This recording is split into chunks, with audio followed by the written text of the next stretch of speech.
Okay, this is wild. The White House have just put out a statement. This is breaking news, talking about entering a golden age, being at the cutting edge of science and technology, and have stated, this is verbatim, our technologies permit us to manipulate time and space.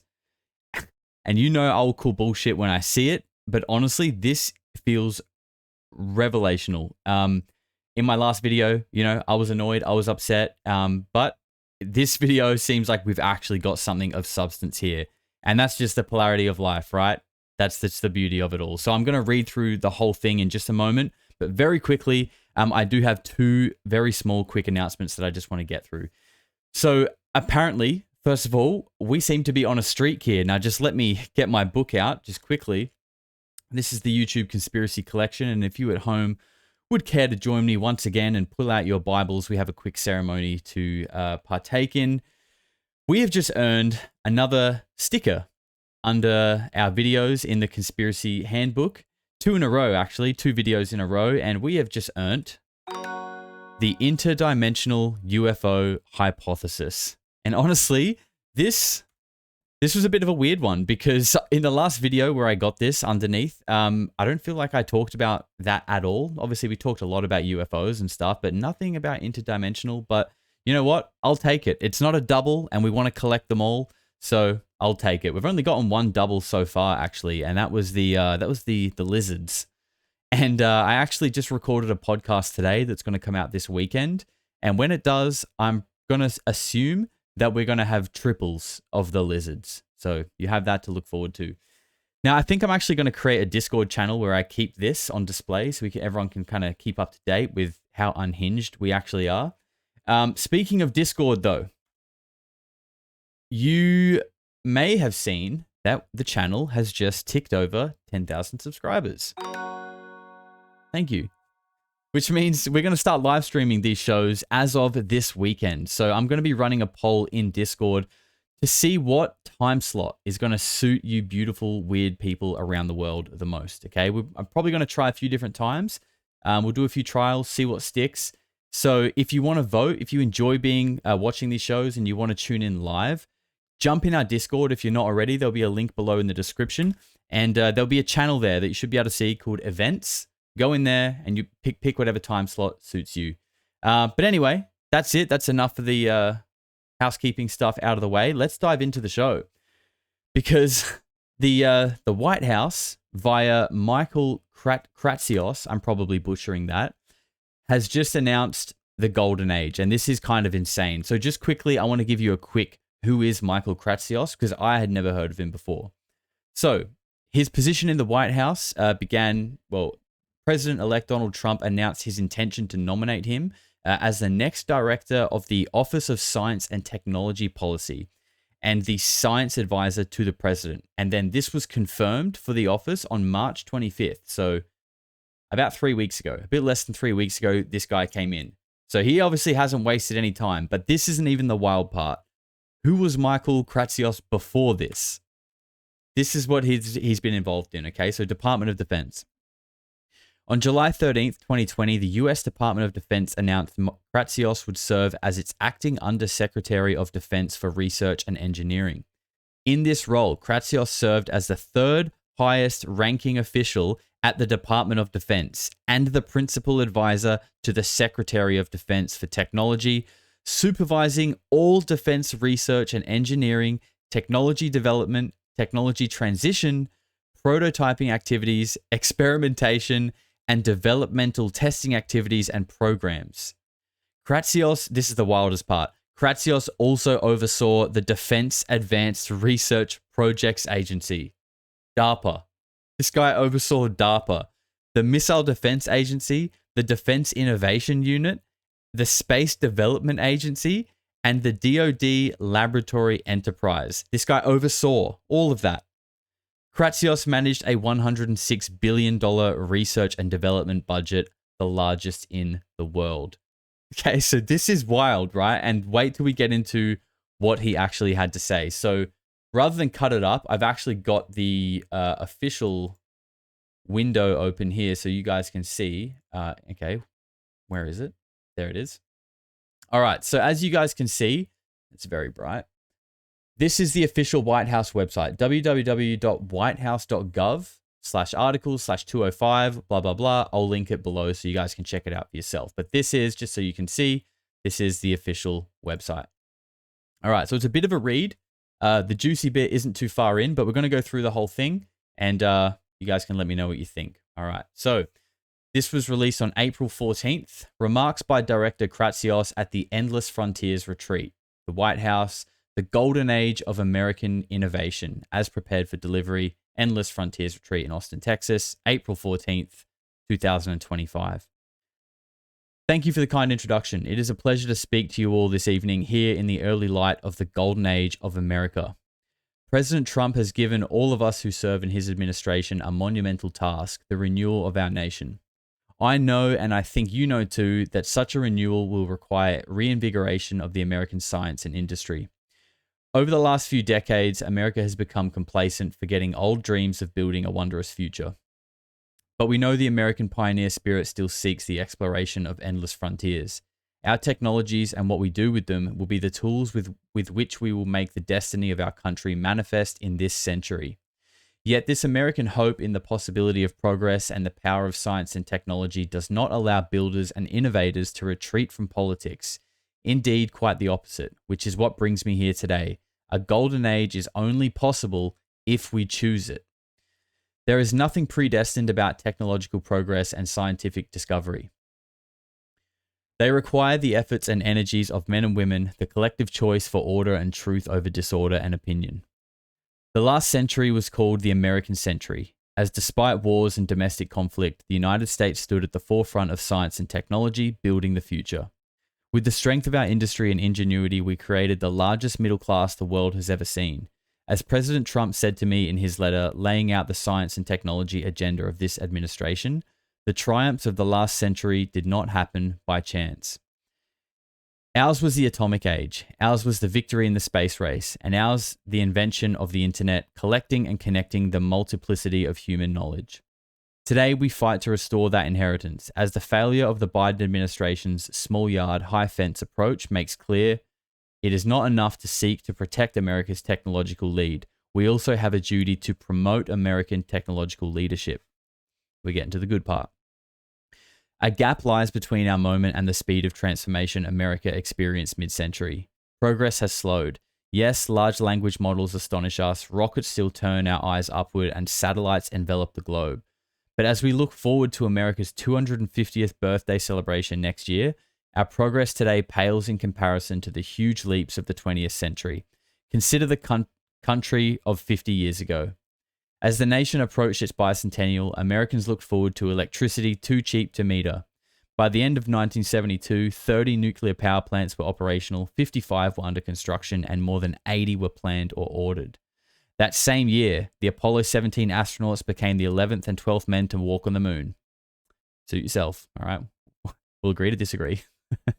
5 years before the X-15 rocket plane had set a speed record for a crewed aircraft of Mach 6.7, America was flying higher, faster, and farther than ever before. Today, however, energy prices still burden producers and consumers alike, and the grid remains precarious. Over the last 30 years, only 3 commercial nuclear reactors have been built and 10 have been closed. Despite spending almost twice as much on healthcare as peer nations, we have the lowest life expectancy. Apollo 17's steps on the lunar surface have proved mankind's last. The X-15's record still stands, and the Concorde was decommissioned more than 2 decades ago.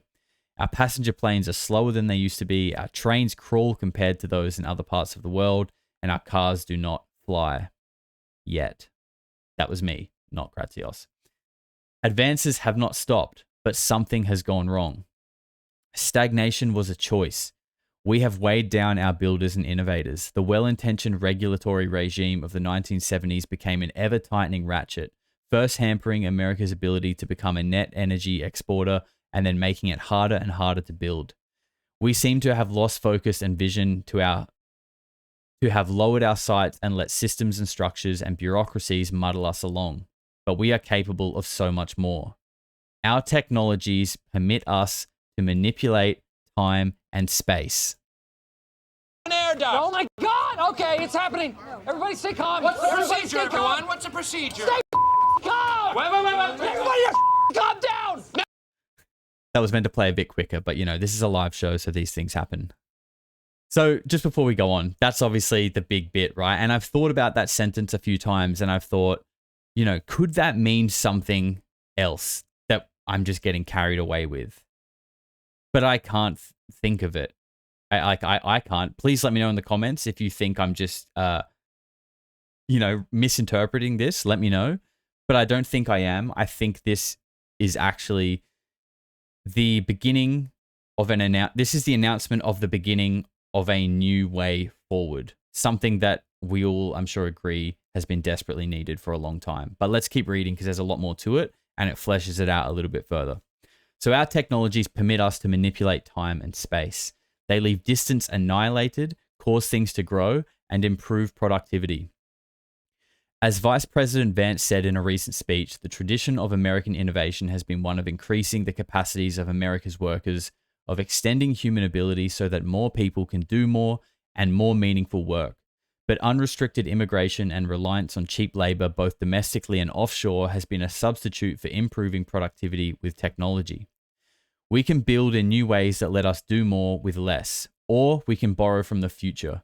We have chosen to borrow from the future again and again. Our choice as a civilization is technology or debt, and we have chosen debt. Today, we choose a better way. Our first assignment is to secure America's preeminence in the critical and emerging technologies.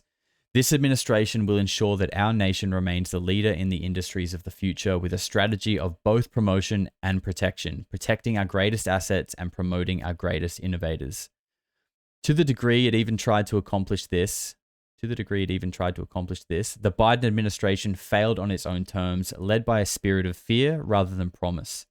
The old regime sought to protect its managerial power from the disruptions of technology while promoting social division and redistribution in the name of equity.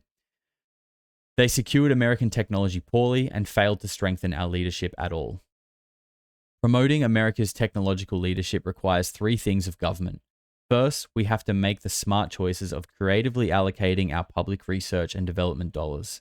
Second, we have to make the right choices in constructing a common sense, pro-innovation regulatory regime. And third, we have to make the easy choice to adopt the incredible products and tools made by American builders and enable their export abroad. In a moment of strategic significance, we must be more creative in our use of public research and development money, shape a funding environment that makes clear what our national priorities are. Whether in AI, quantum, biotech, or next-generation semiconductors, in partnership with the private sector and academia, it is the duty of the government to enable scientists to create new theories and empower engineers to put them into practice. Prizes, advanced market commitments, and other novel funding mechanisms like fast and flexible grants can multiply the impact of government-funded research. At a time defined by the desire to build in America again, we have to throw off the burden of bad regulations that weigh down our innovators and use federal resources to test, to deploy, and to mature emerging technologies. We know, for example, the greatest obstacle to limitless energy in this country has been a regulatory regime opposed to innovation and development. This, too, has been the chief barrier to pushing the envelope again in transportation. Whether supersonic aircraft or high-speed rail and flying cars, the time has come to review the rules on the books and to ask whom they really protect and what they really cost. I mean, that paragraph there is wildly powerful. It's basically directly calling out the people who have. It's basically called out big energy, right? Let's use Greer's The Lost Century documentary as a reference point. It's calling out the people who have decided to make sure we stay in this state of fossil fuel and energy that they are profiting off, the energy sources that they have a monopoly of and that they are profiting of. This paragraph is basically calling them out, saying it's, the time is up. We have to move forward because it's crippling the whole Western world, essentially. It's holding the West back because everyone else is moving ahead and we're stuck under the chains of bureaucracy. So where were we? Just here. For a future stamped with the American character, the federal government must become an early adopter and avid promoter of American technology. Our innovators make incredible breakthroughs, but consumers, government included, require products that meet their needs, not just the wide open country of frontier technology. Our industrial might unleashed at home and our technical achievements from AI to aerospace successfully commercialized can also be powerful instruments of diplomacy abroad and key components of our international alliances. American progress in critical technologies will make us the global partner of choice and the standard setter to follow if we enable and encourage American companies to distribute the American tech stack around the world. So again, yeah, this is obviously trying to help. This is about putting innovation and American companies back on top, which I believe this is what the whole tariff situation is about, right? It's trying to make it feasible for American companies to start, grow, and then export, because at the moment it's just so cheap to make things overseas that companies can't survive here. And when I say here, I'm actually referring to Australia because we have the same problem, right? We have our only car manufacturer was called Holden that shut down a few years ago now.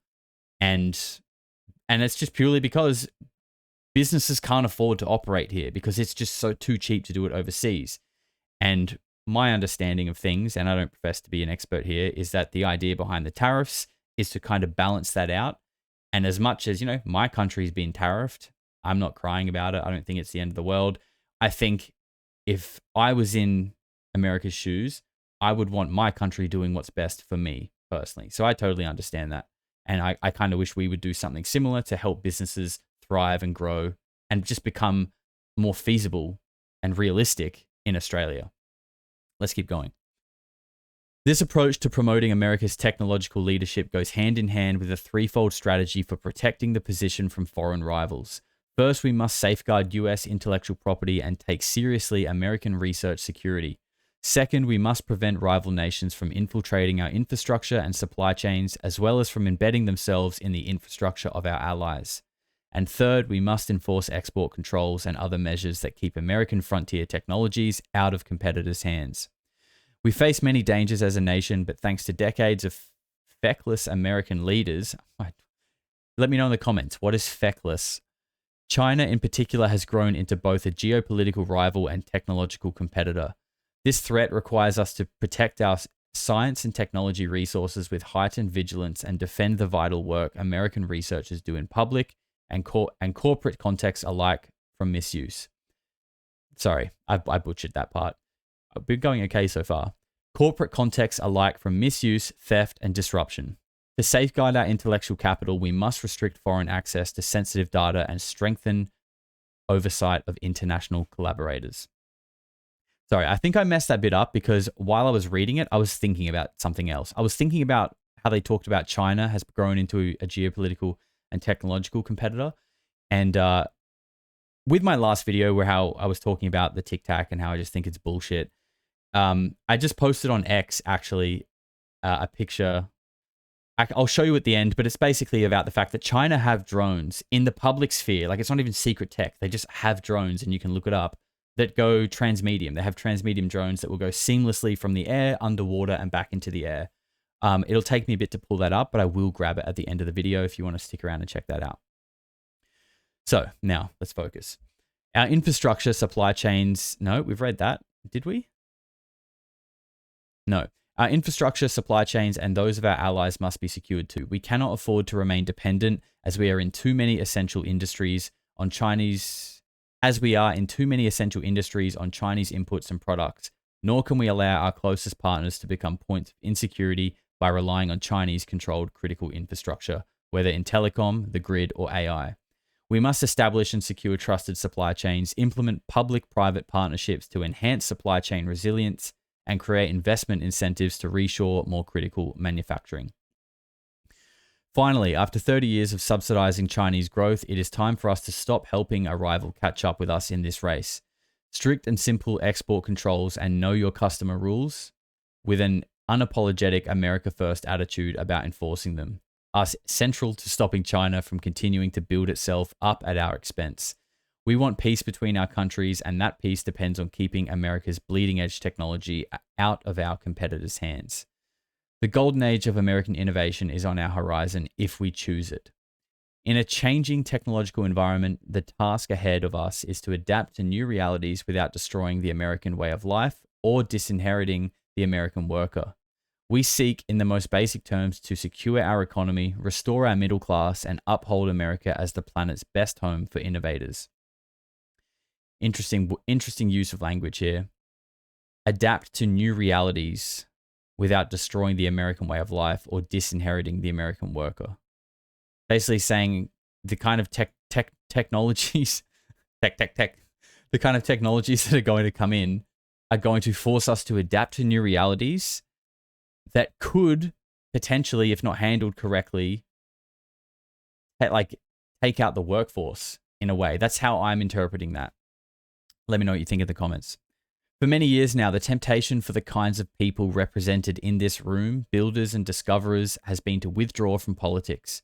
In the face of burdensome regulation and inefficient government and the circus of election cycles, many of you have chosen retreat of various kinds.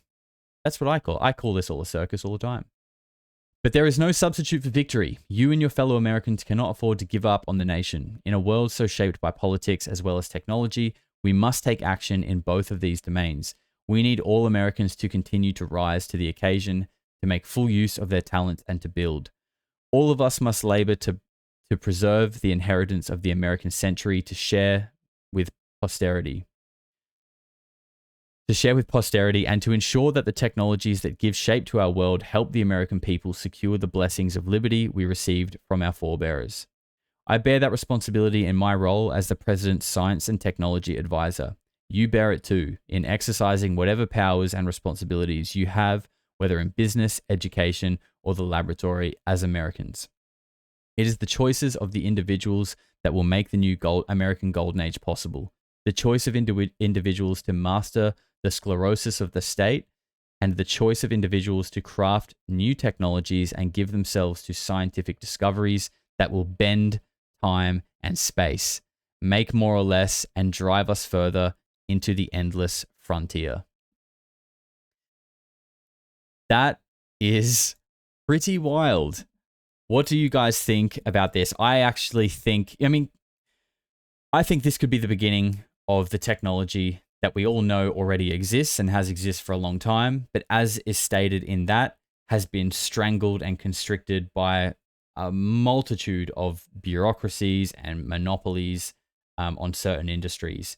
And it sounds like this is an address to say it's time to change that. We need to change that because, we're kind of no longer leading the race. We're no longer the superpower that we used to be. And it's interesting that they made reference to like the Concorde and how like the train, in Japan, they've got like maglev trains, or they're building a maglev train. They have a bullet train. They have this awesome technology, but they don't have that in America. And it's like, why not? America is meant to be the biggest country in the world, the most powerful country in the world. And they definitely used to be, but it definitely doesn't feel like they are anymore. No, actually, before I forget, let me see if I can find this little, this thing about Chinese drones that I am talking about here. Actually, it's on my X account, so let's just go there quickly. I kind of made this to, if you've seen my last video, you would have seen that, I was a little bit annoyed, talking about how people are celebrating this tic-tac technology that just really doesn't seem that interesting, and how Jeremy Corbell specifically said, we just simply don't have this technology. So that was the reason for this little meme that I made here. So there's Jeremy Corbell saying we simply don't have this kind of technology. It's just a joke. It's just a joke. Okay. So this is me in ChatGPT, one prompt saying, do China have drones that can fly and also go underwater seamlessly? And this is, I won't read this out to you. You can go on my X account and check it out if you want, which is, by the way, just there, Polarity Josh on all my socials. But if you want to read the full thing, check it out. It's got some pictures. And remember, this is just what's in the public sphere. This is just what we're allowed to know about. We know that the military have 20, 30 plus years advanced technology that we don't know about. And that sounds like the kind of technology that Michael Kratsios is saying it's time to bring it out because we can't go on like this anymore.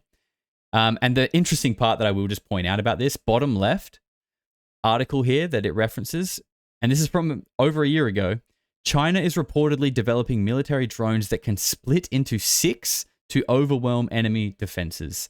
Now, I don't know what that means, but it reminded me of when the New Jersey drone flap was happening, how often we saw the like videos of the drones separating into 2 or going from 2 into 1. That's a whole thing. And I just thought that was kind of interesting to have as a little tidbit there. So guys, let me know what you think in the comments. This has been a wild one. We could be on the doorstep of some very life-changing information. I mean, the new president said that, you know, that was his goal and he hasn't done it yet. And we've been critical of it, and rightly so, but maybe things are about to change. So let me know what you guys think in the comments. I've absolutely butchered the outro of this one, but we're just going to throw it in here. I'm sure you guys will understand. I'll talk to you soon.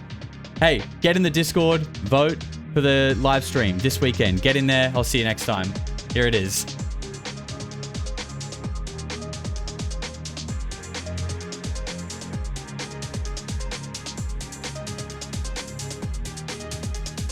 Eventually people are going to say, what the hell is going on? No matter how far you go into the dark, when you flip, you go exactly the same place to the light. In our galaxy. Everything. Because everything is in balance. Everything is a polarity. I think it's just going to get weirder and weirder and weirder, and finally it's going to be so weird that people are going to have to talk about how weird it is.